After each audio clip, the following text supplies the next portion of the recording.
Shalom. Good morning. Congratulations. You have made it to our final Daniel video. I think I'm congratulating us because we did it. We made it. Yeah, because this is it's, I don't want to say it's hard. I mean, we're just pressing play. We're not really prepping or anything like that. We have read through this as we've been coming on here. We read it before we do come on here, but we've done numerous Daniel studies throughout the years. Yeah. And so we're just basically giving you our notes. But as we've read it, we've put so much new ideas in here. Understanding, because it's like you can't possibly know it all or be able to even portray it all in one study. Yeah. In one video. I can't tell you, there's just, okay, so my page is ripped out of Daniel of my scripture, but that's like literally all the chicken scratch. Flip it and show the other side. That's the chicken scratch written for Daniel 12 and 11. There's so much. I have a friend that would be having a panic attack right now looking at your notes. Yeah, I know who you're talking about. She does too. There's so much to be put in here. It is. And this isn't even all, because I have notebooks on this. Yeah. And I'm not, this is not bragging or anything like that, No. but it's just, I'm just saying that we can't possibly put it in a Daniel study on videos, every single thing. This is just meant to hopefully, like we say this all the time, we just want to be a light, which is the light is the Torah, Proverbs 6:23. And Yeshua is the light because he fulfilled the Torah completely in his own life, just as we are to fulfill the Torah in our life. You fulfill the Torah, you become a light as well. You can do the same things Yeshua did and even greater things. That's what he said you could do. Also, you could have a light around your head. You can actually have a halo.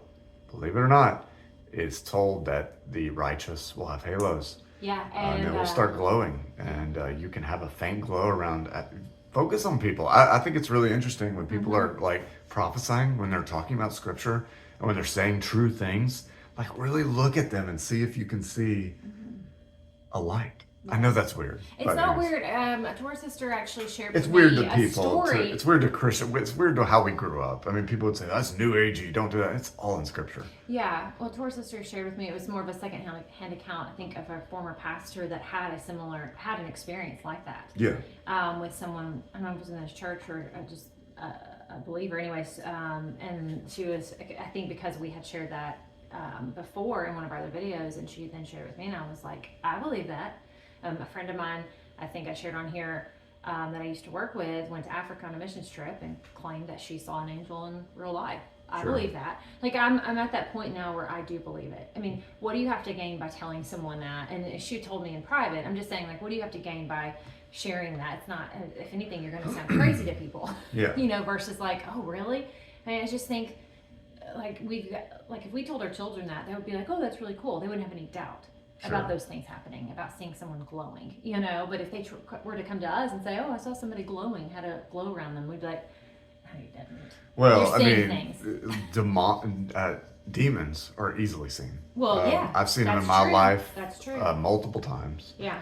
And so if you want to see something spiritual on that level, it's easy to find because they hide themselves, but they are looking for someone to seek them out, which I don't recommend, by the way. But the other side of it, the actual light, is a little harder to find. Not everyone is going to have a halo or glow or have any light like that. But anyways, what I was saying is, we're here to be a light. We're also here to be salty. We want to be salt upon the earth, okay? We don't want to lose our flavor because it's worth nothing. Salt is to flavor things. It's also a preservative, which is interesting because we are to preserve the righteous for the resurrection. We want to be pure. We want to be holy. And how do you do that if you don't have instructions? You don't have the instruction book for life, the manual for living. It's the whole duty of man to fear Elohim and keep his commandments. This is like literally the manual how we do it. Yeah. Okay. How are you going to know, what time to change the oil or how to put something together or how to fix the carburetor? All these things, if you don't have the manual, these things teach us how how to live a holy life. Like, how do you know that? You don't know that. You're just assuming there's a way that seems right unto the man, but the ways are death. So how are you going to do that? There's a lot of people who have this idea of holiness, but it seems right, but it's not. That's always just right. Yeah. Yeah, it's not what Yah intended. It's not the things he wrote down. Yeah. And so if the quicker we relinquish our control of our own lives to the will of the Father, which is his Torah, it's the will for all men, it's the whole duty of all men. The quicker we do that and turn our lives to the Torah, the quicker that we will pursue holiness, the quicker that we can actually put on righteousness. So anyways, that's the whole duty. That's the whole reason we're on we're on here, and the whole reason we did this Daniel study was to be a light, to talk about the Torah. We love talking about Millennial Kingdom. I think it's amazing. It's incredible. There's some amazing, incredible things in Scripture, especially prophecy. I've always loved prophecy, but these things, they're fun. They're like dessert, okay, and they're meaningless unless we start doing what we're supposed to be doing here. I think it's interesting. Like all of creation obeys Yah. The sun and the moon are obeying Yah right now. They're doing what they're supposed to be doing on the seasons. They're not late. They come in at their exact appointed times. The animals do what they're supposed to do. We have a bunch of sheep right out here eating and doing what they're supposed to do, doing what they were born to do. It's only man that refuses to do what it was born to do. Yeah. We were born to be in paradise and to get back to paradise. And we were born to bring on holiness, to bring on the kingdom here in this world. And how are you going to do that without the Torah? Real quick, I know you're wanting to say something, but Millennial Kingdom, I love talking about it, okay? There's so many people talking about Millennial Kingdom, Tartaria, the little season, all this stuff. This stuff revolves around the Torah. You cannot separate the two. And when you do, you're going to get lost. It's always learning, but unable to come to the knowledge of the truth. I say it all the time. Psalm 119, 142, the commandments, your righteousness is an everlasting righteousness, and your Torah is the truth. The Torah is the truth. We can debate truth all day long. The Torah is the truth. And the Millennial Kingdom is married to the truth. It is literally the truth becoming a reality here in the world. So, all this study about Millennial Kingdom, and most of Millennial Kingdom studies, most of Millennial Kingdom people at least on YouTube or online, most of them deny the Torah. You're going to find a lot of knowledge, but how are you going to teach people the truth without the truth? Well, I'm done with my rant. To that, it's not a rant, but to that point, you were saying, when we said this before, understanding, the beginning of the book, the shape of the earth, and understanding the end of the book, how and where and when prophecy will be fulfilled in our time, before our time, all of that is meaningless without coming to the knowledge of the truth. But we always talk about Millennial Kingdom being all this being like a treasure hunt, and we're on a treasure hunt. We're searching for treasure. As we're reading Proverbs sort of in parallel with this, and there's just so many nuggets of wisdom and conviction and encouragement along the way. But something that Solomon says in chapter 2 of Proverbs, verse 1, he says, "My son, if you accept my words and treasure up my commands with you, so that you make your ear attend to wisdom and incline your heart to understanding." To that point of you can gain the knowledge of prophecy, you can gain the knowledge of so many things, but if it doesn't lead you back to treasuring his commands, and then also pairing that with something Isaiah says, and he shall be the trustworthiness of your times, the wealth of deliverance, wisdom and knowledge, the fear of Yahuwah, that is his treasure.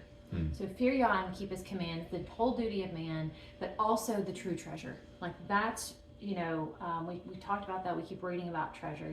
Where are we laying up our treasures, on this earth or in heaven? But his true treasure is to fear him and accepting his commands. That is like to treasure those commands, to meditate on his commands, to guard his instructions. That's the true treasure. That's true. What you just said is like exactly what it makes me feel, because in my own life, like coming to the knowledge of 9/11 or the shape of the earth, biblical cosmology, or millennial kingdom, all these things, and Torah. I mean, these are things that I've been opened up to the truth, okay? But I hold the Torah in such regard over all those things because it changed my life. Yeah. Like finding that, oh my goodness, Yahweh's word is true. And his ways actually do bring life. And they're hard. They're not hard to keep, I would say, but well, they are hard to keep. There is some things that are hard in there, but it's just hard because you're flesh. And some things we don't understand. And some things we don't understand. But when you hold those things and say, okay, no matter what, I've said this before, it's just easy if you do this. What is written in the Torah, no matter what, it's true. Yeah. Because it says it's true.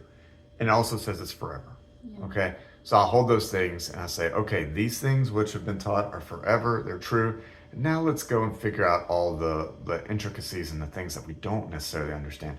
I don't particularly understand all that there is on building altars, sacrifices, things like that. Yeah. I love studying it out.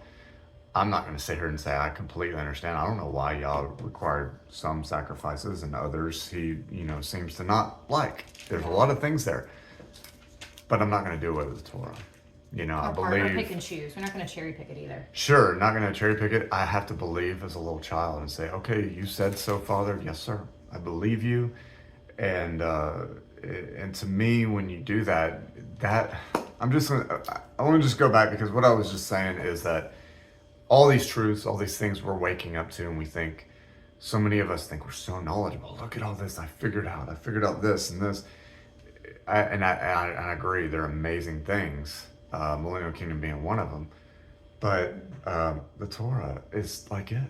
It's it. It's the ultimate treasure. It's the ultimate treasure because it's how Yah designed humanity in a way for you to follow. And then Yeshua is part of that. When I say Torah, I'm not discarding Yeshua or putting them on two separate paths. They're the same. Yes. Understanding the Torah is understanding who Yeshua is, his life. So understanding Yeshua, if you completely follow Yeshua, you're going to follow Torah anyways. You shouldn't be against the Torah at all. They're not exclusive. They're mutually inclusive. These two things go together. And that's what we've talked about this with. But Clement, I think we did a video called Two Gospels. Yeah. Clement talks about this, that blessed and honored are they who find both, who find that they're both. I don't want to misquote it, but it says when they find that Moses and Yeshua hail from the same teaching. That's the exact same thing. And when you find that, when you understand that, man, that's such a... Yeah. It's Psalm 19. It's Psalm 19, right? Sweeter than a honeycomb. Yeah, sweeter than finer than gold, sweeter than honey in a honeycomb. Yeah. These things are incredible. Yeah. And when you find that, what an amazing thing. Yeah, and I want to read one more verse because we talked about treasure, but then it makes me think of what who Yah's treasured possession are. Who those people are. Mm-hmm. Deuteronomy 26 says, verse 16, today Yahuwah your Elohim is commanding you to do these laws and right rulings, and you shall guard and do them with all your heart, with all your being. You have today caused Yahuwah to proclaim to be your Elohim. So who do you claim to be your God? And to walk in his ways, and to guard his laws, and his commands, and his right rulings, and to obey his voice. And Yahuwah has caused you to proclaim today to be his people, a treasured possession, as he has spoken to you, and to guard all his commands. So as to set you high above all the nations which he has made, for a praise, and for a name, and for esteem, and for you to be a set apart people to Yahuwah your Elohim, as he has spoken. So right there he tells you who his treasured possession is, and what sets you apart. And it's like we said, you can, find the Torah all day long and follow the Torah all day long, but if you're not truly walking it out and the whole, purpose of it, which is the spirit of the law, if your heart's not right, if you're not treating people right, if you're speaking death with your mouth, you're not walking like Yeshua walked. But if you follow Yeshua all day long, not all day long, but if you walk like Messiah, but you deny the very thing in which he was sent here for, to magnify the Torah, to walk out the Torah, to be an example for us and how to live holy. I mean, what brings them together is righteousness and holiness, what you said. They are mutually inclusive, but that's the thing where, you walk we walk by the Torah, but we also, we live by the spirit of the law of the Torah as well. And we only do that when our heart's right and our flesh is right, and they come together, and they're not in competition with one another.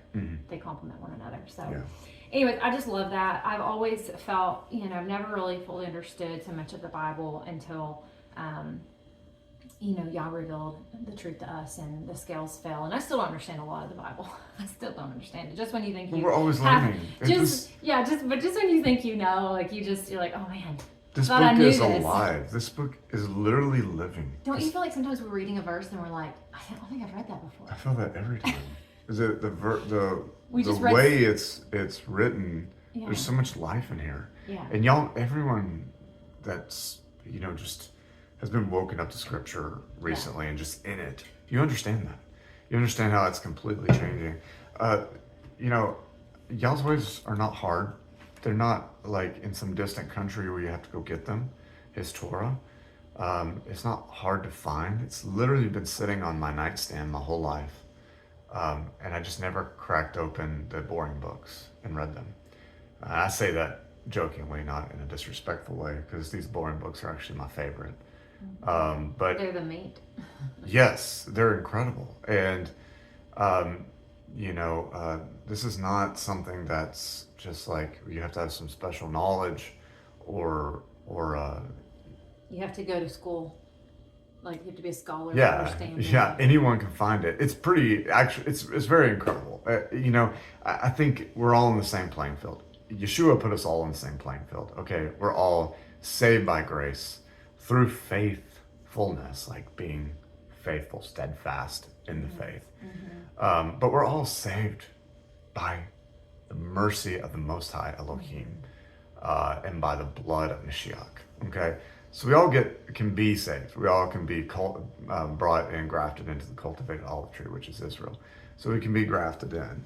But in that same verse, Romans 11, or the same chapter in Romans 11, it says, be careful, because if the original branches were cut off and burned, so could you. Now, why were the original branches cut off and burned? Because of their disobedience to the Torah. That's what it was, the disobedience to the Torah. I mean, read all through the prophets. Everything's about you're getting destroyed because of your disobedience to the Torah. Your rebellious daughter. You're rebellious. Rebellious against what? Rebellious against the instructions. So please, I mean, if you're in Christianity right now and you're like, what? I don't agree with what they're saying or whatever like that. Just take some of the things you're taught in Christianity and go search for them. Search for them in Scripture. There's so many things that Christians teach that have become traditions. They've actually become law in the Christian. And I say Christianity because I would say that I am a Christian to some people. Though I'm not a modern Christian, I would identify with that first century Christianity, the ones that were getting martyred and destroyed and killed by, by the beast system. Well, yeah, their belief was in Messiah, and they guarded holiness. Yeah. Which part of that was, and they didn't. I don't think they necessarily. They didn't have to talk about the Torah, because, I mean, it was just who they were. Like, you don't read a lot about that in those first century writings. I mean, you do. Like, I think Clement, Hermas, and a lot of those, definitely, it's like overt, keep the commands, keep the law, keep the commands. But it was part of them, And I think it sounds like we're always on here, keep the Torah, like, we're always saying that. But I think it's because, Yah's so merciful to reveal His truth, and to wake up a remnant in every single generation. And I think we're just trying to be watchmen, watchwomen, and proclaim the good news. And that's part of it. The truth of the Torah is part of the good news of the kingdom. And that's all we're trying to do. Yeah. So it was a roundabout way of saying that. I'm sorry. No, not you. Away from you? No, I'm talking about all of us. Yeah. Well, I mean, I'm talking about you and I over the last 19 minutes, talking about that's what we're here to do, is to be a light, to be salt. That's it. Yep. So. Okay. You've made it. I mean, we've made it. We've done it. We're at the last. I feel like we should throw confetti or something. Yeah, this is the last video for the Daniel study. And, we're not, there has been scholars writing about Daniel for thousands of years. Okay, so our opinion or commentary is no different. We are just Well, probably is a little different. probably a little different, but we're just adding something. Hopefully, that you're just going to hear us and go and read, Yeah. not say, "Oh, well, they said this, and I believe this." I don't want you to believe me. I want you to get into Scripture, just Yeah. like all of us. Yeah. People say stuff on YouTube, and I'm like, oh, I'm gonna go read that. I want to check it out Yeah. because that's amazing if that's true, But and I want to test it out. Yeah. We should test all things, prove that which is true. I think all of us really want to understand Daniel, because it's like, I think you've said this in probably one of the first videos or along the way, like it lays out a timeline.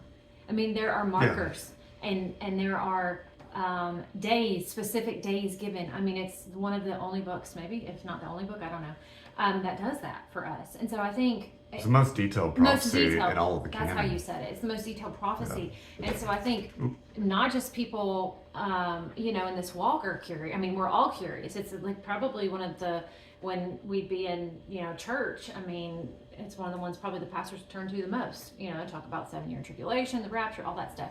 But I'm just saying, like, so it's very much a book that we all want to have better understanding and insight into. So, I'm excited to be wrapping it up, and then we will schedule, don't know when, but we will schedule, give folks some time to, because this is like a 3-parter for this chapter, give folks some time to kind of, watch our videos if you want to watch them, but we will schedule, give some advance notice before we go and do a live chat.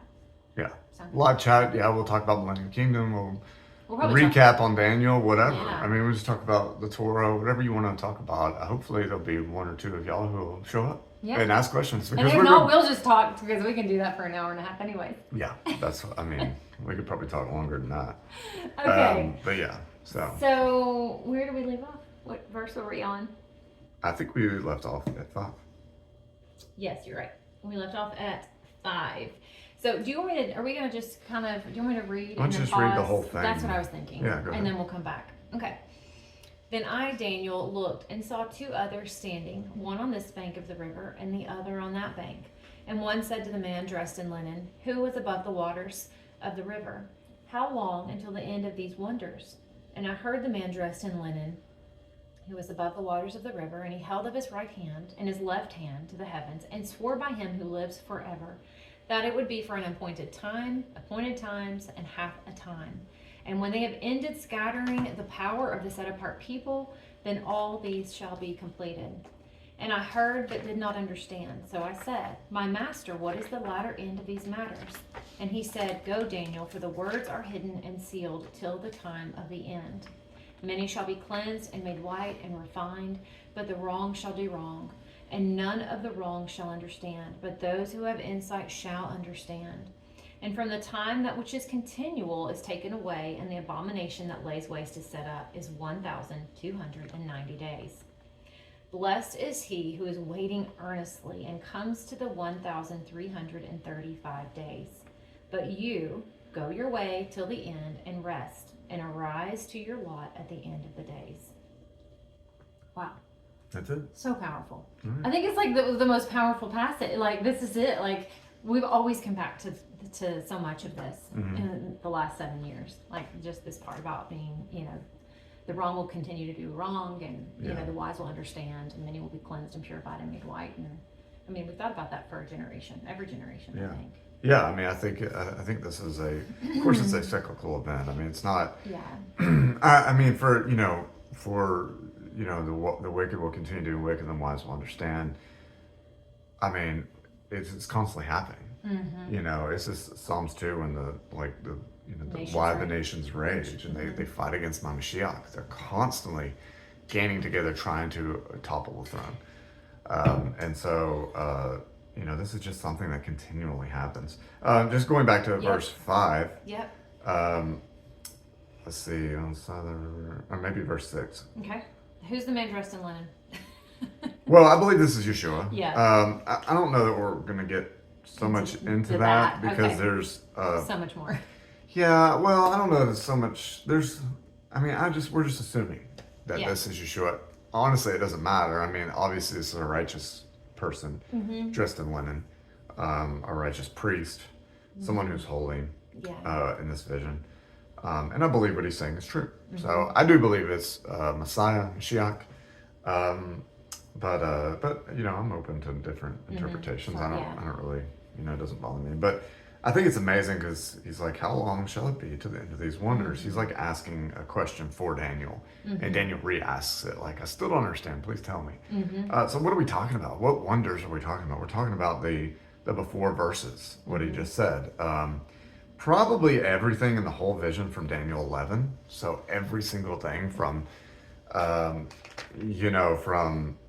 Medes, every single thing. I mean, he talks about, we went through this all in Daniel 11 with Alexander the Great coming on the scene, and his kingdom is split in 4 ways. Eventually you have Antiochus Epiphanes coming, committing the abomination of desolation. But it could be all in one vision. I do think that he's talking about right here in Daniel 12, and at that time. So we're talking about this specific time. So when will all these things take place? When is Michael going to stand up? You're telling me Michael's going to stand up? That's incredible. Yeah. The prince that stands for the children of thy people.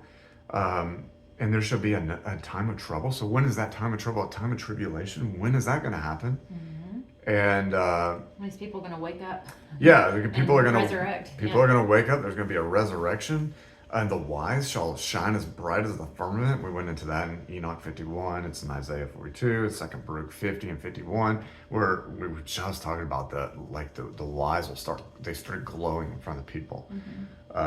They started people knew. Oh my goodness, those right there are the saints, because look at them glowing. Yeah. And look at us. We're sick and we're full of filth and all this stuff. We're getting sicker and worse and worse. And so I think that was completely known. Oh, I want to talk so much about this possible resurrection, but that would be, it probably should go back to the last video. But anyways, with the skeletons, there's so much. We've done a video about the skeletons rising from the grave and then being changed. Black Death. The Black Death. There's so much there. Anyways, but just going back here, I think that's what he's saying. He's like, okay, so how long from this, when this time happens, the time when Michael shall stand up, how long is this all going to take place? And he says it's going to be a time, times and a half a time.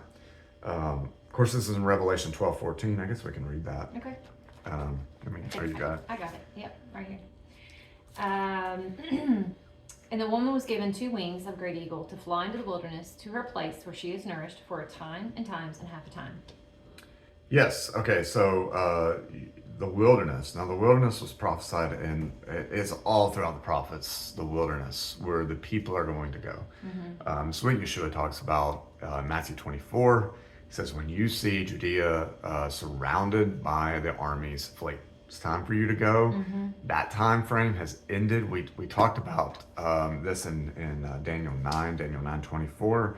I keep coming back to this because it's such an amazing prophecy. Let me just read it real fast. Yeah. Daniel 9:24. 70 weeks are determined upon thy people and upon thy holy city to finish transgression, to make an end of sins, to make reconciliation for iniquity, to bring in everlasting righteousness, to seal up the vision and the prophecy, and to anoint the most holy. Okay, then anointing of the most holy is Mashiach, anointed. 490 years for your people. That's all that's left in Daniel's time. He knows Israel's got 490 years. By the way, I think they all knew that. I think that's why so many messiahs are showing up during Messiah's time. There wasn't just Messiah Yahusha, but there was actually another Messiah Yahusha, Messiah Joshua. There was Messiah Barabbas. He was a Messiah figure as well.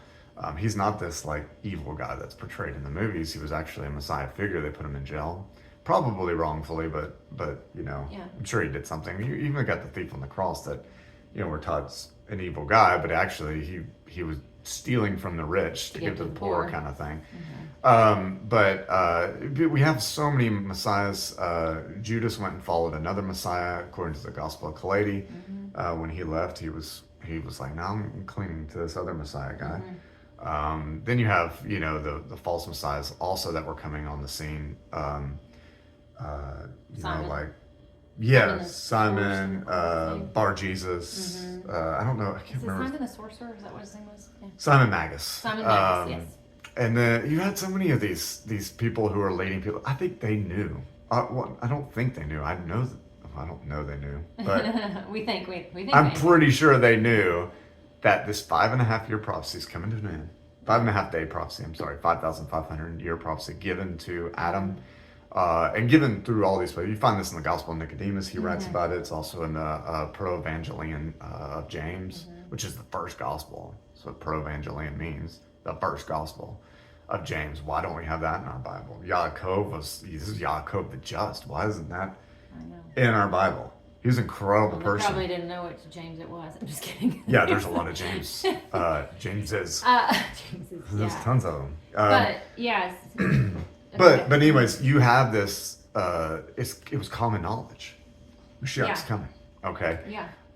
Also, the 490 years from Daniel, they understood. Oh my goodness, there is going to be a Mashiach. They're going to anoint the Most Holy. All sin's going to be finished in 490 years. We talked about that. That's the sin from Abel to Zacharias the prophet, Zacharias the priest, John the Baptist's father who was murdered on the altar. You have that blood was to be reconciled at the abomination desolation. Right. Okay, and so we get a picture of the abomination desolation by Antiochus Epiphanes in Daniel 11. It's important because we're about to talk about that. Yeah. And I don't know what to do with that because it's a picture. Obviously, it's confirmed by Maccabees. We talked about this. This is in our Daniel 11 study. I don't want to go all the way back, Yeah. but it's confirmed by Maccabees. I think it's Maccabees 154, where it confirms that Antiochus did commit the abomination desolation by sacrificing a pig on the altar, erecting a statue of Zeus right there in the Holy of Holies. It was the abomination that caused desolation. It's weird because you have Messiah in Matthew 24, 150 years later, saying, when you see the abomination desolation, run for the hills, get out of here. And so it's interesting, like, is Antiochus abomination desolation just a show or a picture of what was going to happen? By the way, I think there are multiple abominations of desolation. If something happens to Israel today, to what we believe is the temple, the Dome of the Rock, and we have reasons we believe that. Go and check out our other videos. We put a ton, and we want to do more on that because there's so much scripture pointing to that actually being the Temple of Solomon, the temple that was established in the Millennial Kingdom. Okay, if something were to happen to that, how many Christians or people around the world would be so excited? Yes, something happened to it. We're going to build Yah's temple. Wait a second, you just destroyed Yah's temple. That would be another abomination of desolation, possibly, to destroy the Dome of the Rock and then set up a square temple or a rectangular temple. There's a prophecy within Josephus that goes back to a rabbinical prophecy that when your temple becomes four square, desolations will occur. And so you see all these pictures of the building being four square or rectangle. This is actually an abomination. This is like a Freemasonry design. It's not. The domes are actually more of a Christian. Yeah, the domes are round or round buildings or very intricate. I'm trying to think like an octagonal design, or like different. I'm trying to think the word. With having just different mathematical designs. This is in the Odes of Solomon that talks about. It's the Ruach HaKodesh. So it's the Ruach HaKodesh that would lead someone to build something like that. Because it's not a squared off corner. It's just like the altar. The altar and also the Temple of Solomon. The original Temple of Solomon wasn't supposed to be built by iron tools. It was made with, at least according to the legend of the Jews, it was made with a worm. So that's a whole different study. Okay, I didn't mean to get there in the temple, but what I'm saying is that there are many abominations of desolations. Okay? Possibly. Okay, so when do we start counting this count? So when he's asking, it's going to be times and a half a time that this stuff's going to happen. Michael's going to stand up. I don't believe Michael stood up one day and then left. I don't believe it was just. I think we talked about that in previous Daniel 12. That maybe the first one. Because it was for a period of time. And you actually get that in history. Not history, but if you get, especially with hagiography stuff, like when you read these saints' reports, when you just look at cathedrals and monasteries that were actually demolished. I mean, someone went around during the Reformation. They went around destroying these monasteries. They didn't want anything to do with established places during the Millennial Kingdom. The Reformation is actually, the Reformation to me went along with the Renaissance. It's rebirth. It's like, get us out of the Millennial Kingdom. We're going to establish our own truth. Yeah. Do away with law and the Torah. Do away with it. I mean, it was done away with before. It's been done away with since the beginning. Sure. People, it's not been done away with, but people have been doing away with it since the beginning. Yeah. But anyways. So what is this time? Are you about to get into like, what is the time, times and half time? Like times and a half time. Did you read Revelation 12? Yeah. You did? Okay. So Revelation 12 actually defines it a little different. Because the previous verse, I think it's verse 2. No, it's not verse 2. It might, let me look. You've got it, I'm sure. Because this is going to tell you that the times and a half time is 1,290 days. Now, of course, days, especially when we're doing Daniel 9, the days can be years. And so I do believe this is 1,290 years. I don't see a problem with it also being in days. I think, and this is going to probably anger some, but I think there are multiple timelines all existing together. When we talk about Millennial Kingdom, we've said this especially on our Daniel study, but we say this all the time, okay? And this is what we believe. The kingdom's forever. When it was established, it's forever. It's never ending. But you have scripture saying that the kingdom's 1,000 years. It also says it's forever. We talked about in Daniel, it talks about, I think it's 8 times we recorded that it says the kingdom's forever. Interesting number, 8. But the kingdom also is recorded as 1,000 years. So we have different things happening here. The kingdom, as soon as the king sat on the throne, on the right hand of the Father, which he's doing now, by the way, he's still in the kingdom. The kingdom's here. Yeah. It's forever. It's established. It's for here. We just had this abomination, No King's Day, recently. It's so stupid. I hate even talking about the news because I don't even focus on it. I don't even listen to it. But I did hear about the No King's Day. What do you think they're talking about? You know? Well, we know who they're saying they're talking about. That's on the, but on a subconscious level, when you are celebrating no kings, I don't want any kings. Who's the king? King of Kings, Lord of Lords, the one sitting on the right hand of the Father, Yeshua Messiah. Yeah. He is our King. He's sitting right now. He's ruling. The kingdom never ended. So, what's the 1,000-year kingdom? Well, I think the 1,000 years is the time when the saints got to sit down and rule alongside him and to be ministers in the earth. And we're going to read something about that.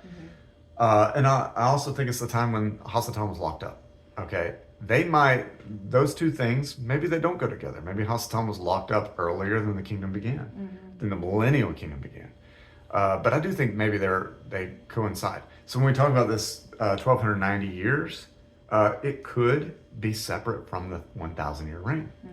I'm gonna give a couple scenarios because obviously we are just kind of sifting through all the lies, but also trying to find the truth.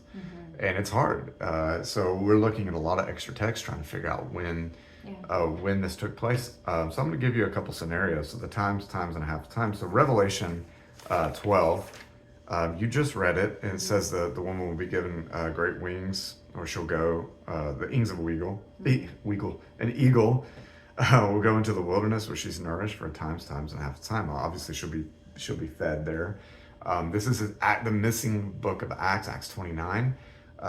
Where I think it talks about the woman going to the wilderness of Europe, but also Second Esdras 14.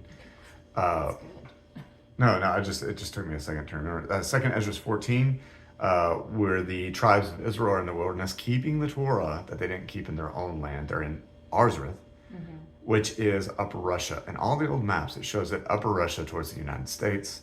So this whole upper region, you also have the lost tribes of Dan and Naphtali in Upper Russia, Siberia area, which, by the way, was not all ice at that point.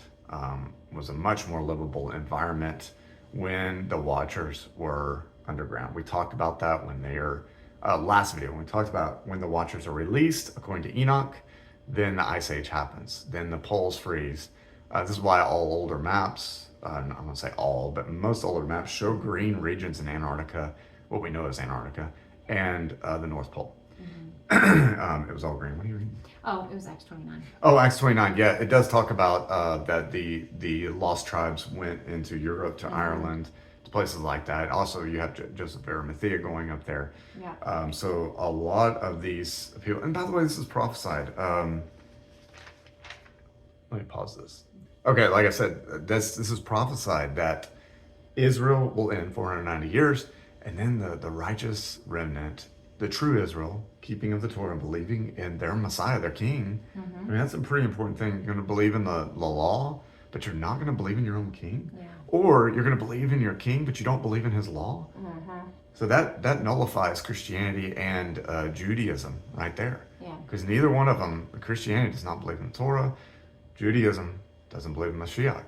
You got to find both. You got to be in somewhere in that middle ground, and that's truly what the Torah is. It's all balance. Yeah. Right. So Yeah. learning how to live a life of balance in all things, it's very hard. Yeah. But anyways, this is prophesied in Zephaniah 2:11. It says, Jehovah will be terrible unto them, for he will famish all the gods of the earth, and men shall worship him, every one from his place, even all the isles of the heathen.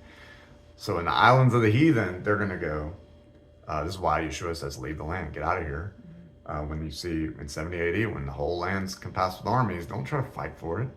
You get a good story about this in Josephus, where Josephus is like, basically saying, these Jews, they were the reason it was destroyed. They sold off the land. They wanted it destroyed. I think his name's John. He was the high priest at the time. He made the building 4 square. He tore down the towers on the end that made it round. The temple. He tore it down on purpose because of the prophecy that said it would be destroyed at that point.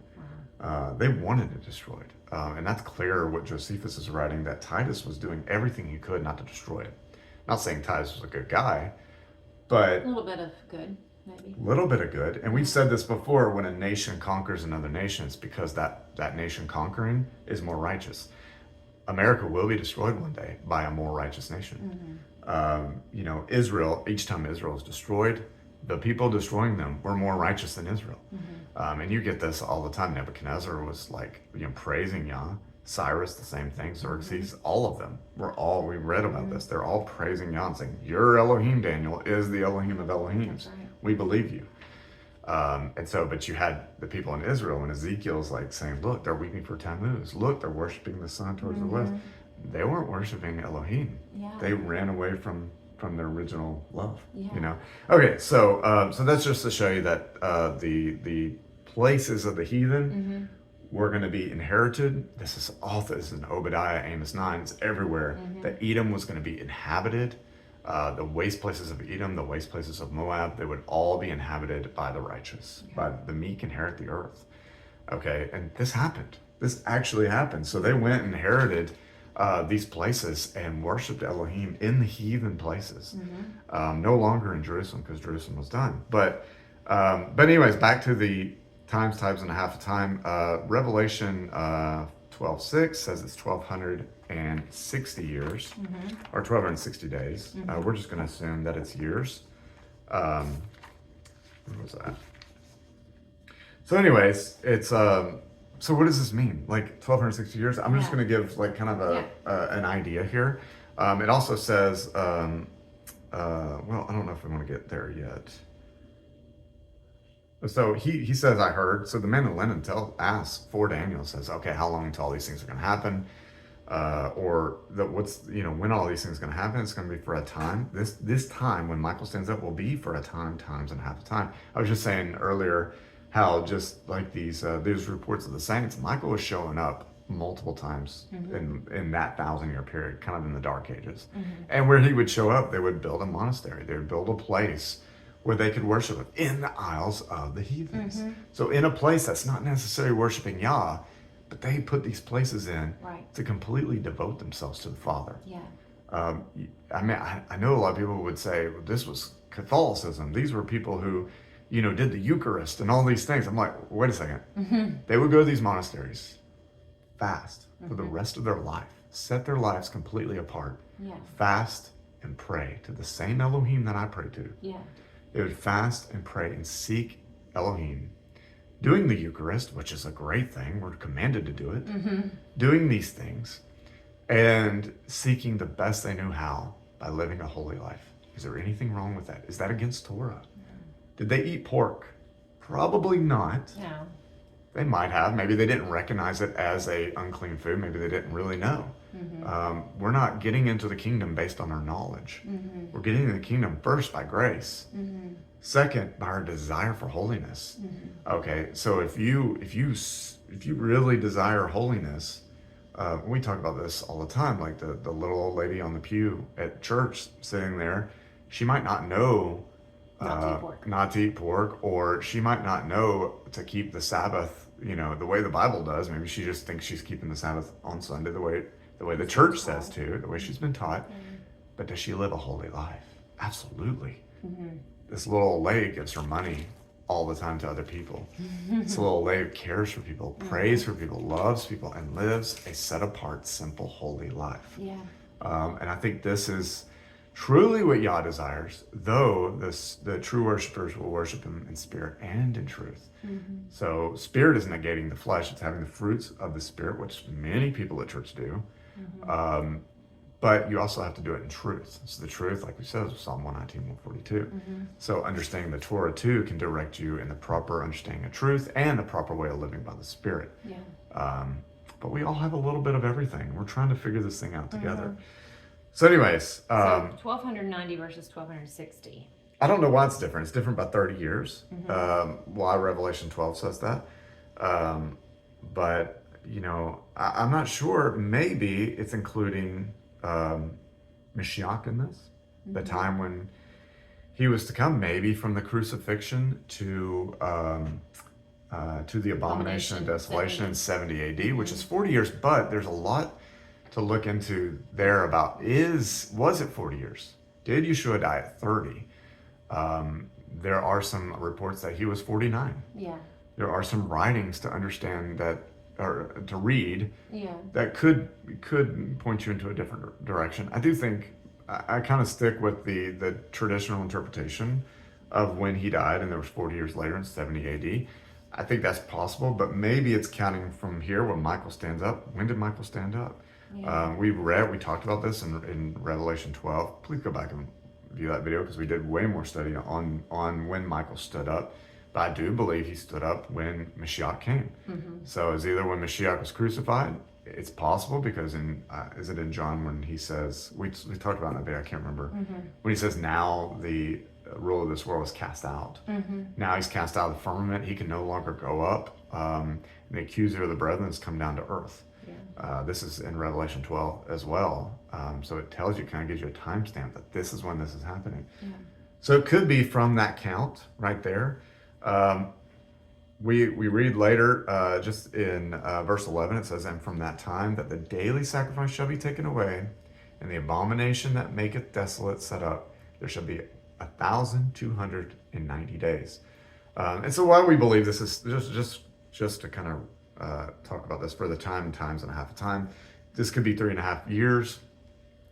Time meaning 1 year, times meaning 2, and a half a time meaning half a year. So 3.5 years, which would be 1,260 days, depending on what calendar you keep. But it could be it'd be 1,260 days, or it could be 1,260 years. I know there's a lot of interpretation with the church and things like this, the Catholic Church being around for this long. But it says from the time the daily sacrifice has been taken away. Okay, so two possibilities. The abomination of desolation, we already established that, was when Antiochus committed it. So you could count from then, and you're going to get the end of the millennial kingdom when all these things are completed, when Michael's done standing up, when the resurrection has already happened, all these things have happened, a great tribulation. By the way, Michael stands up and there's a great tribulation. So Michael's standing up for his people, and during that time there's the greatest tribulation the world's ever seen. So you could, we could go with that timeline from Antiochus, and you're going to get the end of the millennial kingdom around the year 1000. So that's great for the people who believe the millennial kingdom started in 70 AD, like more of a preterist mindset for the millennial kingdom beginning of that. So I can see that. I'm totally fine with that. But I do believe it is 70 AD when it was official start of the millennial kingdom here on earth. Now, yes, Yeshua, as soon as he sat on the throne, the kingdom's beginning, and it's still going on now. But we're talking about the actual millennial kingdom, the 1,000 years that the Right. saints Yeah. were to minister on the earth, Yeah. heaven on earth. Well, Like, more importantly, when Satan was bound, though, too, right? yeah, I mean, yeah, Satan being bound as well, yes. And Not more importantly, I just meant like it's connected to that. To Sure. him being bound for 1,000 years. sure, yeah. And when was he bound? You know, that's interesting because I think it's the Gospel of no, it's not that. Barnana. I was going to say Barnabas. It's not Gospel of Barnabas. Epistle of Barnabas and Gospel of Barnabas are two very different things. It might be the Epistle of Barnabas or Matthias. I think it's the Gospel of Matthias. We read this. Yeah. But it says that Satan was bound. Okay, for a little bit, right there. Satan was also bound whenever in Egypt, right? in Egypt. Mm-hmm. So With Joseph. yes, Mm-hmm. so he's bound then as well. So I think he's bound at different times. It doesn't mean evil ceases to exist when he's bound. Right. You know, I think he was bound during the millennial kingdom, but evil was still here. Tons of evil Yeah. still here. There's a lot of good, but tons of evil still here. In the holy mountain, this is what Isaiah 11 talks about. Yeah. In the holy mountain, it was perfect. So during the millennial kingdom, which we believe was 500 to 1500, it's during the dark ages. Yeah. And You had that's, perfection. yeah. Well, and that's what it says here. Many will be cleansed and made white and refined, but the wrong will do wrong. I mean, is that really what this is saying here, or is this outside of that? Like, what do you?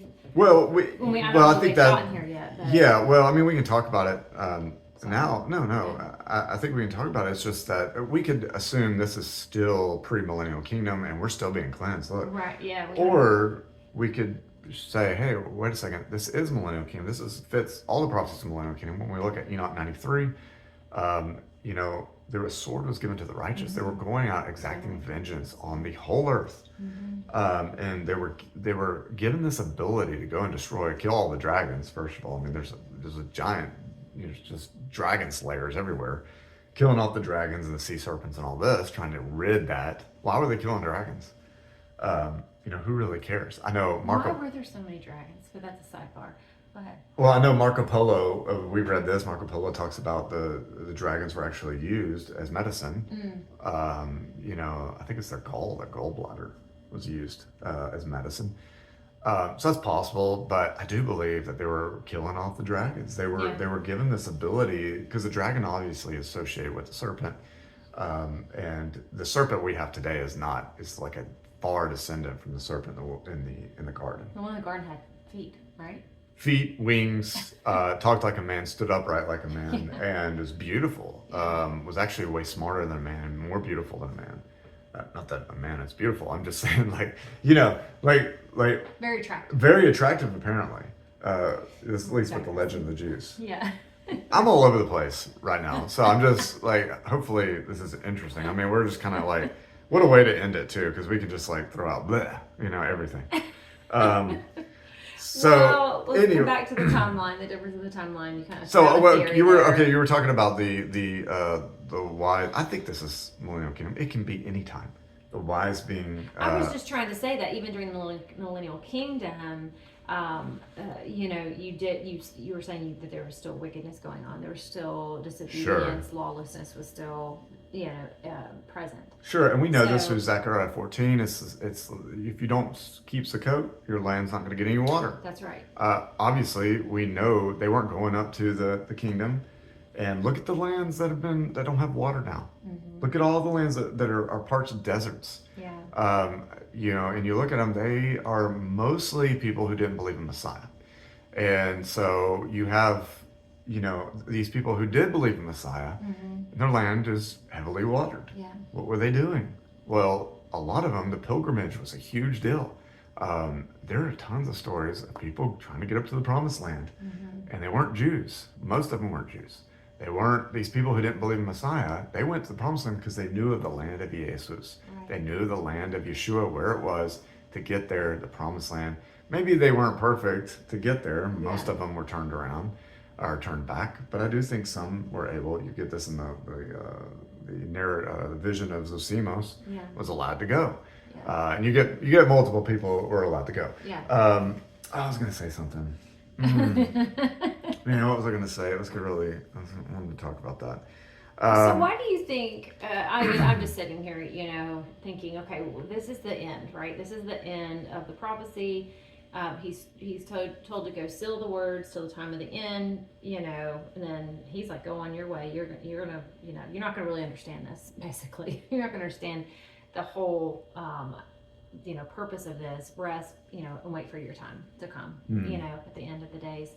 So, like, where do we fit this in this whole timeline of humanity? Like, where does this fit in? If we believe we are, post millennial kingdom, post 1,000-year reign, like, where does this fit into that? Because obviously, this is a timeline. This is a more detailed. Well, yeah. Can you answer that? Yeah. Well, verse 13, when he says, go your way, you'll stand your lot at the end of days. Yeah. I mean, the end of days. Think of how a day is numbered. It's 1 through 7. You have your 7th day being the ending of the week. Right. So the end of days, the end of the 7th day, which would have been year 500 AD. Okay. If let's just assume, I know people say, oh, they've added time to the timeline, or they've taken it away, or whatever. Let's just assume that the timeline they're giving us, or at least the year they're giving us, is correct. Okay. And I will assume that until I find better proof, honestly. Okay. I'm open to it. I don't care. But so anyways, the end of days would be 500 AD. It would be 6,000. Or when you would have a resurrection. Obviously, we're talking about a resurrection when Michael stands up. Yeah. I do believe that this is talking about the first fruits resurrection, which Yeshua was a part of. Resurrecting is the first one to be resurrected. He went down to Sheol. This is in the Gospel of Nicodemus. He pulls out so many people. And they see Pilate himself is saying, hey, we're seeing, they just said they saw Abraham, Moses walking around. Okay, they were resurrected. I believe Daniel was part of that. Okay, so the end of days, he probably was at the end of days, the 5.5 days for Israel. 5.5 days when Israel's, it's not Israel itself, but the nation Israel is done with. Yeah. I'm done with your people right here. You're going to go off into the Gentiles because I'm giving a light and a banner for the Gentiles to come back. So when we talk about this 1,290 days, it says it begins at the abomination of desolation. Okay, when the sacrifice shall be taken away and the abomination that maketh desolate set up. Josephus records this, that the sacrifice was taken away right before Titus destroys the temple. They ended the sacrifice. Okay. Right there. The Jews actually did, not Titus. And Titus... most likely, we've talked about this before, most likely, it says he did sacrifices at the Temple Mount after he destroyed it. He probably committed the Suve Aurelia, which is a sacrifice of an ox, a lamb. It's common Roman practice, sacrifice of an ox, lamb, and pig on the altar. And he was dedicated Caesar right there on top of the mount, right there. He was dedicated as the new Caesar. Right. And then afterwards, there's many stories of him healing people and doing these miracles and stuff like that. It's really interesting. Yeah. So I do believe that is an abomination of desolation. We also talked about the one committed by Antiochus Epiphanes. There's also a very interesting one later on with Hadrian and the Bar Kokhba revolt. Very interesting. There's more to be studied on that because Hadrian... What's the gist of it? Well, Hadrian built the Temple of Solomon, the Dome of the Rock, after the Temple of Solomon to make an exact replica for the Jews to do sacrifices. Okay? And also for the Christians. I think there's some things written about him that he was Christian. So he was building it for both. Okay. Then he sets up another temple of Venus right next to it, puts a statue of Jupiter and a statue of himself in the temple. All right, so obviously not a good thing. It's an abomination that causes desolation. You had the Bar Kokhba revolt at the same time, which the Cassius Dio writes that the blood in the Valley of Jehoshaphat, which fulfills a lot of prophecies, was as high as the horse's bridle. Jews' blood. So he basically, the Jews tried to take over the temple, and Hadrian was like, no, you're not going to do it, and killed this many people. So anyways, that could be another abomination of desolation. But 70 AD fits more the 490-year prophecy, and so if we go with that, 70 AD, it says, blessed are those that reach the 1,335 days, so 1,335 years plus 70 AD. and you're at 1405. That's perfect for Millennial Kingdom time frame. Being the Millennial Kingdom would have been at the fall of Rome, somewhere around there, to about 1500. We don't know the exact dates. Yeah. But this is kind of what you'd be seeing is the 1,000-year time frame right here when Millennial Kingdom be done. He says, "Blessed are those that make it here to the third." Why are you blessed? Because after the 1400s, it's going to get real bad. And the reason being, we reference this book all the time. We want to talk about this. I think we talked about doing a whole video where we could just talk about this chronological history of Earth, weather, meteors, on this book. That's incredible. And it's a collection of all these things that have happened. And it goes throughout the years from before Messiah all the way up until 1700. And there are like pages and pages and pages dedicated to the 13th and 14th century, 1400s and 1500s, dedicated to this time because there was such death all across the world. The death rate, like the world was almost wiped out in the 400s and 500s, and the world was again wiped out in the 1500s. Very incredible. Yeah, can I read really quickly, and this might go along with it, but just go ahead. I want you to finish what you're going to say. No, I'm done, yeah. Verse 13, the last verse, so my version, Mattia, says, "But you go your way to the end and rest and arise to your lot at the end of the days." The Septuagint's got an interesting, just a little tidbit in here that I don't know how or why it fits, or maybe it doesn't. But it says, "But go thou and rest, for there are yet days and seasons to the fulfillment of the end. And thou shalt stand in thy lot at the end of the days." So it's interesting because it's like there's still days and seasons to be fulfilled before then. Yeah, you get the same thought or the same kind of thing in 2nd Esdras 12, 13, and 14. Yeah. He's seeing these visions. He's like, "How long do I got?" Yeah. And they're like, "Oh, you got a while. Don't worry. You're going to hang out for a while." Ezra didn't even die. Yeah. So he was allowed to stay alive, probably as a Melchizedek priest, probably being brought up. Just like a lot of these people, like Enoch, a lot of people that didn't die. Yeah. Will you look up real quick this in the LXX, verse 7? Because this is really interesting in the LXX 12:7. I got it right here. Okay. Yeah, you want me to just read it? Yeah. "And I heard the man clothed in linen who was over the water of the river, and he lifted up his right hand and his left hand to heaven, and sware by him that lives forever, that it should be for a time of times and half a time. When the dispersion is ended, they shall know all these things." Okay, it says when the dispersion ended. Yeah. I think it's interesting because I read from KJV just because it's nostalgic, not because I agree with everything, but Blood for punishment. it's very nostalgic for me. But it says when he shall have accomplished to scatter the power of the holy people. Like he scatters, it makes it sound like I'm gonna just destroy the holy people and the power will be gone. No, it's what does it say? It's when the dispersion is ended. When the dispersion is ended. So the 1300 years, well, the dispersion will be ended in 1290 years. Okay, but the dispersion will be ended completely in 1335. Now, okay, I think like I said, there's multiple possibilities here. I'm not going to negate any of them. I'm going to tell you, that's what I think around the 1400s. Yeah. The dispersion was ended. These people that went out into the wilderness actually got to come home. Okay? I do believe that. I believe that at the end of the Millennial Kingdom, there was like last call for paradise. Like it was like, all right, the doors are open one last time. You can come here after this. The land of Jesus, the paradise is gone. Kind of like Noah in the ark. The door shut. Yes. He allowed, there's the time. Absolutely. 120 years that were given. And guys, we've discussed this so many times. We have a video called Paradise Lost. We actually have our last video. I'm not promoting videos. Hopefully y'all know that. I want y'all, I just can't possibly put it all right here and tell you everything. But it's clear that during what we know as the Dark Ages, paradise was available. It was shown to all men, and people knew where it was. They knew how to get there. They knew where it was. Now, to get there is a whole different thing. You either had to be resurrected dead, you had to die a holy life, or you had to be completely holy in your flesh to get there, which is a very hard thing. Yeah. But I do believe this end of the 1300 years, that's when it was like last call. Okay, this is the end of the scattering across into the lands of the heathen. I'm bringing you back because the devil's about to be released. He's going to create havoc, okay, during the little season. during the time from the 1500s even till now. Okay, and you're going to get the Watchers are going to also be released as well and teach the same things they taught in Enoch. I'm just going to give another possibility for this times and a half a time. I do believe it could be understood as years as well for the 3.5 year prophecy of the 7 missing years of Daniel. I know this how I grew up. That 7 years in Daniel is still off in the future, the 7-year tribulation.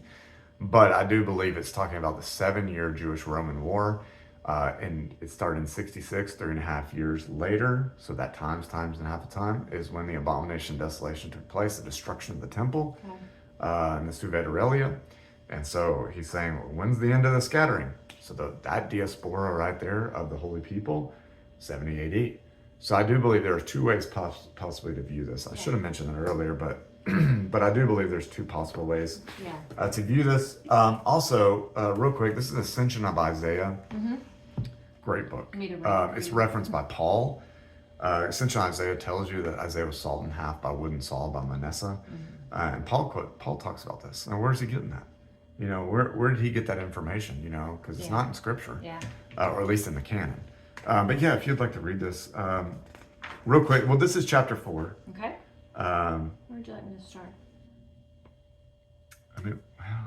I mean, we could just read the whole thing. Let's just read it. It's amazing. Let's just read it. You're a fast reader, so just keep going. You need a break. You need some. I can tell you're losing your voice a little bit. Yeah.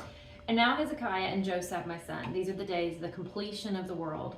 After it is consummated, Beliar, the great ruler, the king of this world, will descend, who hath ruled it since it came into being. Yea, he will descend from his firmament in the likeness of a man, a lawless king, the slayer of his mother, who himself even this king. Okay. Sorry, real quick. The ahead. slayer of his mother, we said this before. Nero killed Agrippina. He's talked about as the lawless one. Right here, you're about to see why he's the lawless one. But he did kill his mother. He will persecute the plant within the 12 apostles of the beloved that have planted. Of the 12, one will be delivered into his hands. Yeah, this is Peter being delivered into his hands. He crucified Peter upside down, also killed Paul. This is a bad dude. Okay. And Nero, at the end of his life, according to the Talmud, converted to Judaism. And this is, he's one of his descendants is Rabbi Meir, who was one of the instrumental people in the Bar Kokhba revolt with Hadrian, and also was a disciple of Rabbi Akiva. And Rabbi Akiva was the one that was instrumental in developing the Masoretic text, the KJV. All our modern translations come from the Masoretic text, which was a hiding of the timeline from Messiah. They wanted you to quit believing in Messiah. It totally hid so much stuff from us. So all this came from Nero, the lawless one. Descendant of the lawless one. Real quick, I'm sorry. I don't mean to but it says here in the very first one, it's the completion of the world. It says, these are the days of the completion of the world. We just talked about that. The completion of the world, the completion of sin, the consummation of the times. The consummation of the times, All right, go ahead. This ruler in the form of that king will come, and there will come with him. That's interesting. All the powers of this world, and they will hearken unto him in all that he desires. I used to think this was a misspelling by Zen Garcia, because this is his book, but it's not. I actually looked it up. Not a dig towards Zen. No, we love Zen, but wait, it's not. It's there will come, and there will come, and there will come, and there will come. It's like 3 iterations of Nero. Of course, Nero was believed in that time to just keep coming back. They thought he was going to resurrect. He was seen by many people, apparently. The Sibyls talk about this, the Sibylline oracles. It's so many prophecies about him coming back. And it truly probably was the beast reappearing. And you had multiple occasions to this. I mean, you have Nero, Hadrian's could be something there if he committed the abomination of desolation again. And then you have the Passion of St. George. You have possibly a guy named Dadianus, who's getting the whole world to stop Christianity, to kill all Christians. He had the whole world under his order, and he was actually called in that writing. He's called the dragon and the old serpent. So okay, this ruler in the form of that king will come, and there will come with him all the powers of this world, and they will hearken unto him in all that he desires. And at his word the sun will rise at night, and he will make the moon to appear at the 6th hour. now there were occurrences of this kind of like, we've talked about this in the chronological events book, of lots of crazy things happening with the sun and moon, right? And Sure. you said for like 18 months, didn't the sun go dark or Yeah, it was in something like that? 536. It's the Yeah. darkening of the sun for a year and a half. But you read that book because we have a tendency to think, well, nothing's really happened other than, Joshua made the sun stand still, right? Like there's a couple things that give, but like nothing else really has happened since, that we know of, but yet there are multiple accounts of some crazy things happening Yeah. with both. I mean, we think that we live in like a crazy time. Like it's Yeah. nothing compared to the last, 1500 years. Yeah. It was insane. The things that were happening were just like, if those were happening in our times, everyone would be, oh my goodness, Revelation's happening. It's just happening. But this is interesting. This is at his word. So if this is Nero, for example, Yeah. or an iteration of Nero, this is at his word, it will rise at night. He can cause the sun to rise at night and make the moon, appear during the day, basically. Yeah, yeah, and it's in the Epistle of Barnabas that when Yeshua comes back, he's going to rebuke the sun and the moon. I might say that in here, but he's going to rebuke the sun and moon and change its course, which could be a reason that we can't seem to find the calendar. I know some people are going to say, "What? We have found the calendar. What are you talking about? You're wrong." But because I know a lot of people think their calendar is right, but I'm just going to say this real quick. Every calendar has to intercalate days, and they don't have verses for it. They don't know how. They're just guessing. It's just Okay. all we're saying is there are assumptions with. There are assumptions with every calendar. Okay. Even ours, even the one we're keeping. So we're not right either. Yeah. Okay, go ahead. In all that he hath desired, he will do in the world. He will do and speak like the beloved. And he will say, I am God, and before me there has been none. And all the people in the world will believe in him, and they will sacrifice to him, and they will serve him, saying, This is God, and beside him there is no other. And the greater number of those who shall have been associated together in order to receive the beloved, he will turn aside after him. And there will be the power of his miracles in every city and region, and he will set up his image before him in every city, and he shall bear sway 3 years and 7 months and 27 days. And many believers and saints, having seen him, for whom they were hoping, who was crucified, Jesus the Lord Christ, after that Isaiah had seen him who was crucified and ascended, and those also who were believers in him, of these few in these days will be left as his servants, while they flee from desert to desert, awaiting the coming of the beloved. And they're fleeing to the desert, to the wilderness. So they're fleeing and having to stay in the wilderness, waiting for the coming of the beloved. Of course, we see Josephus records that there was Yeshua was seen in the clouds, chariots were seen in the clouds. So many things were happening right before the temple was destroyed by Titus. I'm just throwing out ideas because there will come and there will come. It could be Nero, Vespasian, and Titus. There was actually the year of the 4 or 5 Caesars right after Nero, so one of those could be it as well. Could be the other. There will come, and there will come. It could be that all the way up until to the end, the 490 years, which would have been 70 AD, and then you see Yeshua coming in the clouds. It's possible. This 3 years, 7 months, and 27 days is 1,329 days, depending on how you're gonna. I'm sorry, did I say that? 30 day. Oh, okay. 1,329 days or years. Or if you do with a 30-day calendar like Zadok, it would be 1,332 days. It's very close to our 1,335 days in Daniel. So we have, same thing with Revelation, you get 1,260 days. Daniel tells you 1,290 days. Yeah. We're very close in a lot of these things. We definitely found this with Second Esdras, that different manuscripts of Second Esdras. I have like 3 different copies, and they all say something different. And they're changing kind of the dates around so that you're confused. So it's possible Daniel has been in way more hands than probably Ascension of Isaiah and Revelation as well. They've been in more scribes' hands, so it could have been changed. But we could be looking at the Jewish-Roman War here, if we think it's actually years, months, like it says. But a lot of these can be, translated or not translated, but they could be symbols for years. So when you talk about 1,335 days, it could be 1,335 years. So if you keep going, because this part is incredible, and that's it. Yeah. So, and it says here 1,332. I mean, that's kind of how they equated it, but Okay. Okay.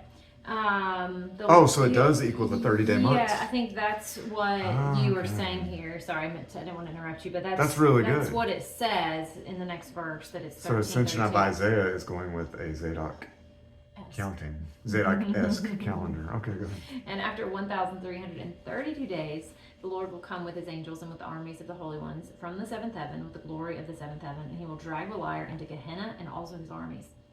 And he will give rest to the godly whom he shall find in the body in this world, and the son will be ashamed. Yeah, this is what the epistle, like I said, the epistle of Barnabas, where he basically rebukes the sun and the moon. Yeah. He says, this could be the darkening of the sun and moon in 536. It could be that, that he's going to rebuke it because it obeyed the Antichrist. Yeah. You know? And to all who, because of their faith in him, have execrated Beliar and his kings. But the saints will come with the Lord with their garments, which are now stored up on high in the seventh heaven. With the Lord they will come, whose spirits are clothed. They will descend and be present in the world. And he will strengthen those who have been found in the body, together with the saints, in the garments of the saints. And the Lord will minister to those who have kept watch in this world. And afterwards they will turn themselves upward in their garments, and their body will be left in the world. Their body will be left in the world. I think, I don't have it pulled up. I don't know where it's at. It's in the Sibylline Oracles, where it talks about their bones will be left. So this is another reference to reliquaries, where they were basically had these, like, you know, these bodies left over by these saints, like the body of St. Thomas and the body, the finger of, who got his finger? Someone got his finger cut off, and they actually have it, like, displayed, like a finger, and like all these things. Like, why were they, who cares about someone's finger if they're in these resurrected bodies? But they left these bodies, so they got to be resurrected for a time and to rule with Mashiach in this body, and they left their bodies here after they're done ministering.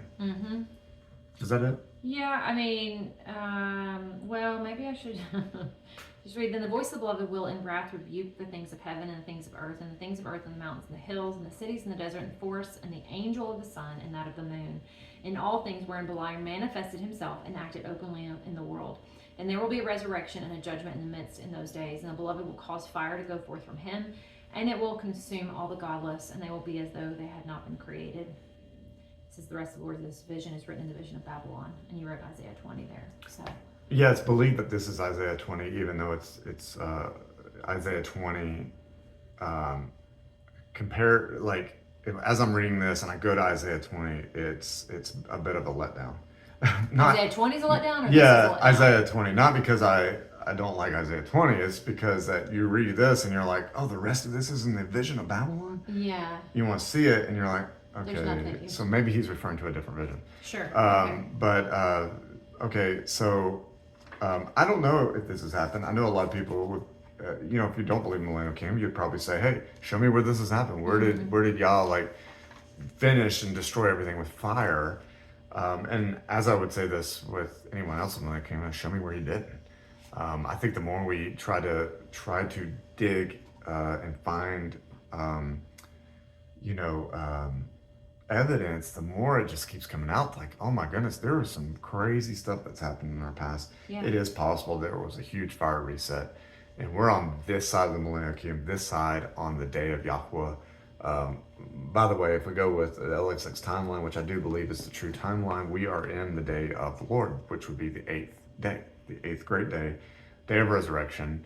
And we're halfway in it. So either we're awaiting that in our time, like I said, I think I said this last video, if you start the day at night, we're Sunday morning. We're in that 8th day at the time of resurrection.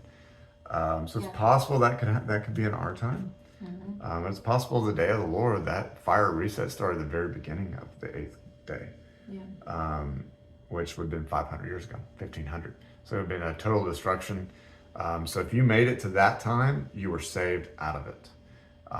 You were saved out of it and taken to paradise.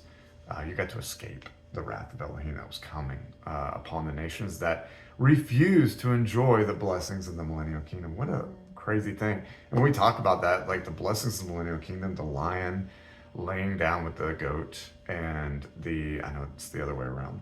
The lion laying down with the goat, and the leopard with the lamb. The Gospel of Philip, they're actually walking around with a leopard and a lamb together to show that the kingdom's here. I think it's incredible. The leopard and the lamb were laying together. They're walking around with it, preaching the gospel and the gospel of the kingdom, saying, "Look at this lion and lamb. They're perfect. I mean, this leopard and this lamb perfectly together. Look at them right here." Yeah. They're actually walking Coexisting. around. That's incredible. And of Yeah. course, we get a lot of this within the kind of we call it mythology, but this is the dark ages and the medieval times with animals. It's so interesting how the animal people, like kings had lions It'll all around show, them. yeah, the tapestries with them, just like Yeah, as with them pets. beside them. Like, and then why even put that in there? Why not Yeah. a dog or a cat? Something Yeah. that's more tame and domesticated. As pets, yeah, and some of these ancient paths, like crops and things like that, there was much more of a time when they kind of left the technology of the day, the technology of Rome, and they kind of went to a more agricultural lifestyle, Yeah. and a more of a simple lifestyle. Manna was given. There's plenty of writings about manna being fed to people during this time. This is the hidden manna in Revelation 4, I think. The hidden manna will be given to these churches if they succeed, if they get to this point. Yeah. And so there's so much. When we read Isaiah 11, there's this thing that's going to happen on this holy mountain. Okay, there was evilness going on in the world. We know that, and there was people who refused to follow Yah. And the holy mountain was perfect. Okay, that holy mountain, which we believe is in the extreme parts of the north, the city of the great king, Mount Zion, not the daughter Zion, Jerusalem, which should be blessed just the same because it's just a picture of terrestrial paradise. It should be. But terrestrial paradise, we believe there are two paradises, a paradise in heaven, paradise on earth. The terrestrial paradise was the place where Yeshua is, I believe, still reigning right now. And so this area was where is Isaiah 11, where everything was perfect on my holy mountain. And during this time, most people look over this with Isaiah 11 is the tongue of the Egyptian sea will be destroyed. Look at all the old maps. The tongue actually had a serpent's tongue coming out of the Mediterranean into Egypt, down to Ethiopia to water the lands of Ethiopia. That is no longer in existence. That place is a desert. And Egypt is not lush like it once was. Yeah. There was a huge event that happened that covered the pyramids with sand and the Sphinx. All these things in Egypt completely covered with sand. So there was some sort of giant flood that happened to the Egyptian tongue, which is the Nile, or it's not the Euphrates. Kishon. Tigris. Tigris. It might be the Tigris that's the Nile. Yeah. But anyways, there was something that happened to that river, utterly destroyed. What was I saying? Which I believe is probably the flood from the serpent's mouth in Revelation 12. It's also in Daniel 9 and Nahum talks about this flood from the serpent's mouth. And the woman's going to be saved out of it. Yeah. The woman being Israel. Okay. Did you want to read from Jubilees or no? We can read this, or we could just let everyone just say, hey, go read Jubilees 23. Read Jubilees. Why? Why? Because it does talk about a time when people are going to walk away from the Torah. There'll be just death upon death, tribulation upon tribulation. This is Daniel 12:1, the greatest tribulation that the world's ever known. Like we said, if you think we're living in a horrible time right now, or if you think we're on the brink of that time, just go read some of these historical events in the chronological history. There's many other things. Josephus is a good example too. But just if we just believe what Scripture says, that this is going to come at this time, there's no 2,000-year gap.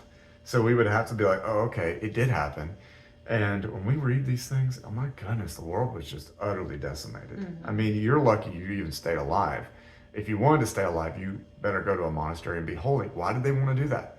What made them want to leave their lives and say, I don't want any part of this world. I'm going to a monastery and I'm going to do nothing but fast all day. I don't want anything to do with this world. Why did they want that? Because the world was headed for destruction, and it was evident. Yeah. It was evident that that destruction was all around them.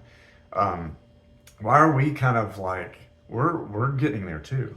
Right. We, over the years, over the past 8 years since we've been in Torah, it's like we just keep getting rid of more and more and more things. Keep getting more and more out of the world. Why? because we're seeing that the world's wicked. It's so full of wickedness. It's part of it's destruction. It's death. We don't want it.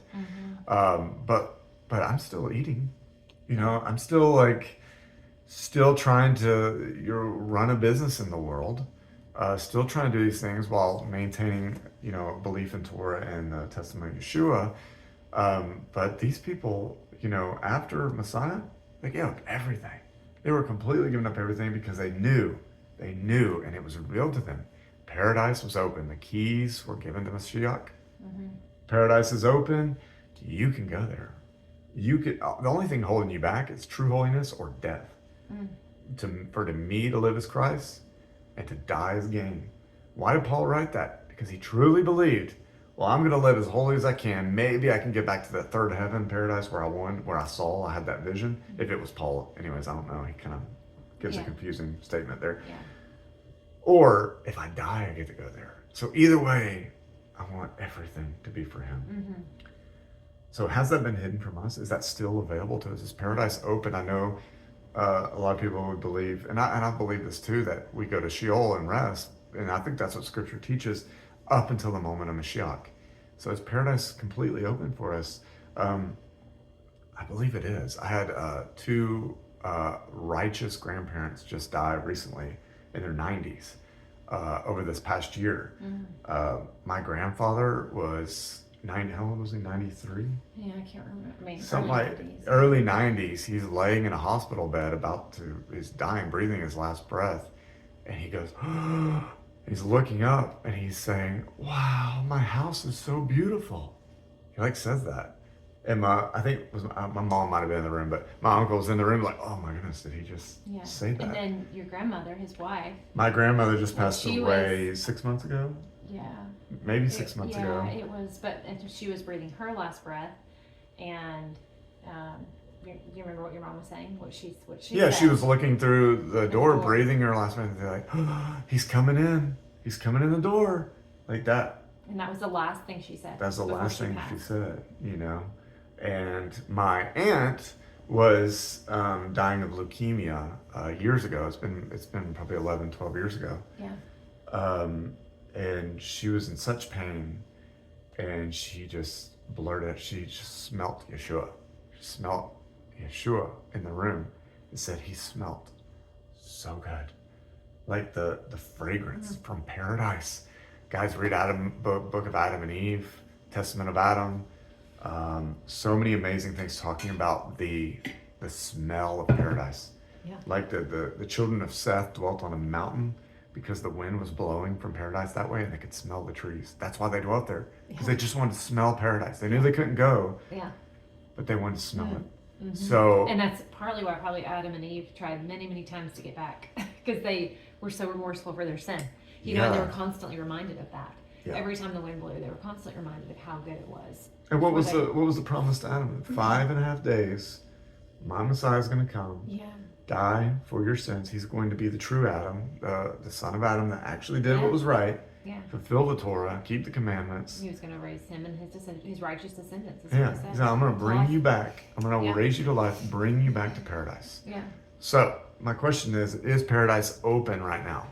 Is it open, or has it been closed since the Millennial Kingdom? Yeah. I think during the Millennial Kingdom or I don't know.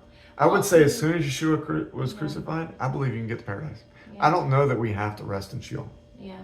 I don't know. I feel like that this whole conversation has been so many what ifs, and also putting forth some ideas and theories. And it made me think of that verse that Paul says, we know in part, we prophesy in part.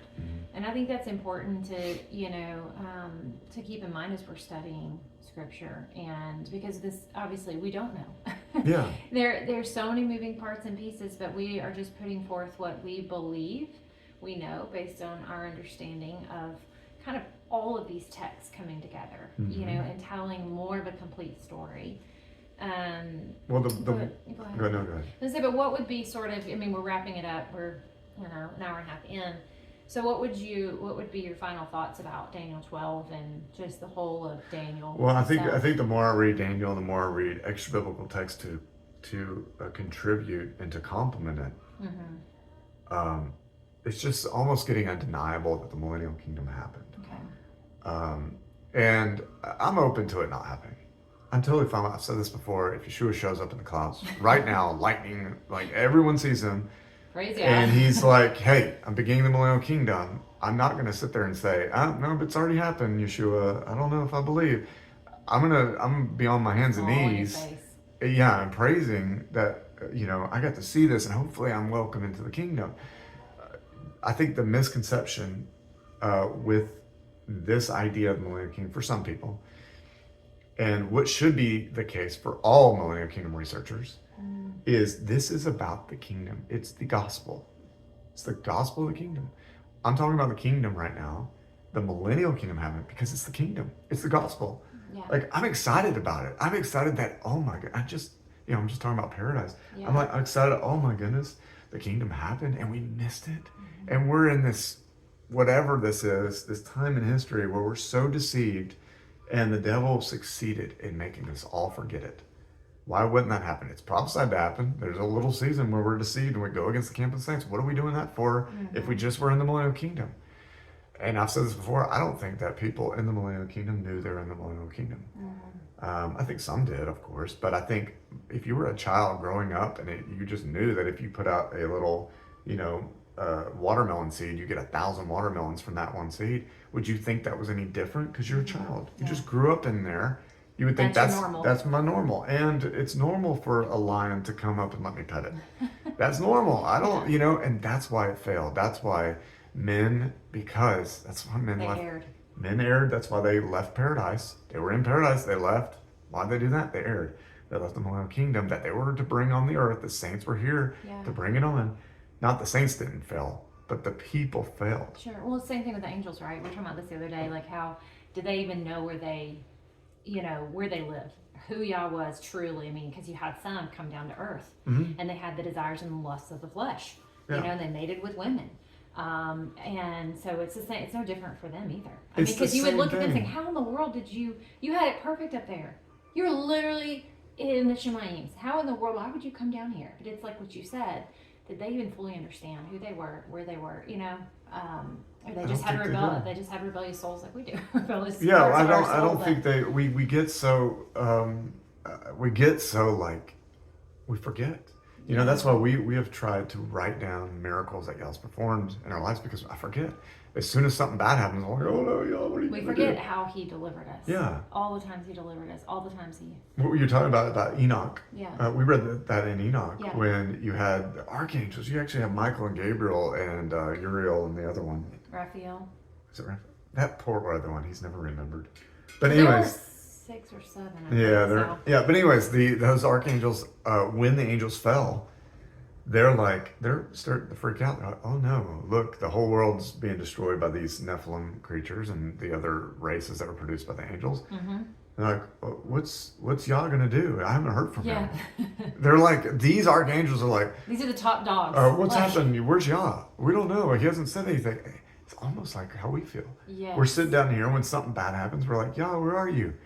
When the whole time Yah's there, of course, but even they weren't hearing from Yah all the time. And they all go up and say, hey, Yah, this is what's happening. What do we need to do here? Yeah. They're wanting an answer from him. And, I just like, I don't know why we started talking about that, but. Well, I just kind of asked you your overarching thoughts of Daniel 12. I think there's the and whole. I think you just said it though, that you're even more convinced, I think, as we pull together all of these texts, that millennial kingdom has happened. Yeah, I think the more we the read, reign has happened. yeah, all these texts, when you put them all together, it's becoming undeniable. Yeah. Not that I'm okay with being wrong. If I'm proven wrong, that's totally fine with me. But it's just like, it's solidified in my mind. Yeah. Because it's just so much, and this is just a warning out there, just because this is how I've seen it in my own life. I thought I knew a lot about prophecy. Growing up, we would have people come to the church that were, I remember this one guy, I don't know if I should say his name. I don't think he's that popular, but anyways, he came to our church, And whenever he would come, I was like, oh my goodness, this guy's here, you know. And he would talk about Revelation. He would do a whole timeline, and it would just blow my mind. I was like, wow, this is fascinating. I know so much about prophecy. It's crazy because I knew so little, and the more I read, the less I know. And when someone says, "Oh, this is how prophecy works out. This is when the millennial everything. This is how it all works out." When you see that, I'm like, you can't possibly be able to say, "No, this is the day. This is the hour. All this stuff." You can't possibly because there's so much information. Yeah. The more I read these texts, I mean, there's literally hundreds of prophetic texts talking about a time. Yeah. And to pinpoint when everything was to happen, it's very hard. Yeah. It's extremely hard. Yeah, well, like you said, there's multiple timelines. You have Masoretic LXX timelines. I mean, you just start layering everything on top, and it's like there's proof to say that, you know, we definitely could possibly be further down the road, you know, than what pastors, scholars, and prophecy teachers would say we are. Just based on the text that you've read, they would go against everything we've been taught, you know. I don't know. But I think as we read Daniel's so we read through Daniel. There's so much in here pointing to the kingdom being forever. Yes. And when it happens, you know, if I'm willing for someone to show me a 2,000-year gap in Scripture, or like I've said, a 10,000-year gap. Yeah. If it's prophesied, we still got. If it's in the prophets, we still got 8,000 more years to go. And I'm telling you that could be our timeline. But we're assuming it's going to happen in our time. Yeah. Why do we assume that? Why do we assume there's this 2,000 years of nothingness and then we're waiting in the millennial kingdom? There's nothing. I mean, as far as I can see, there's nothing in Scripture. And every prophecy we're dealing with Mashiach begins with the revealing of Messiah and ends with the millennial kingdom. It's like he's coming to rule. So, to end this whole thing, I'll say a statement. Yeshua is King of Kings, Lord of Lords. He is ruling on the throne right now. Okay? He is our King. He is ruling on the throne right now. I believe he's right here on earth with us. What an incredible revelation to understand that his kingdom never ended. It's forever. And when he sat on the throne, it's forever. He will cause all enemies to be put under his foot. He will destroy all enemies. The last enemy to be destroyed is death. And when death is destroyed, he delivers up the kingdom to Yahweh, the Father, which is incredible. That's in 1 Corinthians. So I think, I don't know, maybe 2 Corinthians, I don't know, but one of the Corinthians. But it's incredible. I think just when we read Daniel's so much about the kingdom being forever. And we've said this countless times about the kingdom is forever. We're not teaching the kingdom's ended, nor have we ever. The kingdom is forever. The millennial kingdom was a time when Hasatan was locked up, and when we were supposed to bring the kingdom to earth, and we did for a long time, and we failed, just like we always do. So our job, living right here in the 21st century, whatever time frame this is, the 8th day, halfway through the 8th day, I believe it's around 7,500. So we're somewhere in the 8th day. Our job is still the same, to bring on the kingdom. We bring on the kingdom by acknowledging the king and acknowledging the rule of the kingdom. I said this last video, if the world would relinquish control of their laws and their freedom, all this stuff, relinquish control and accept the true teaching of the Torah, you would have far less trouble, far less problems. You'd have righteousness would spring up. I'm quoting a verse, I don't know what it is. Righteousness would spring up, health, marrow to the bones. So many amazing things. We would have health. Men would live 1,000 years. You wouldn't have death on this earth. You would literally have it would all change right then. If we would just keep the Torah. The earth would no longer vomit us up. The earth is vomiting itself up right now. We have tornadoes, earthquakes, everything. It's literally the earth in pains because of the wickedness being done on its soil.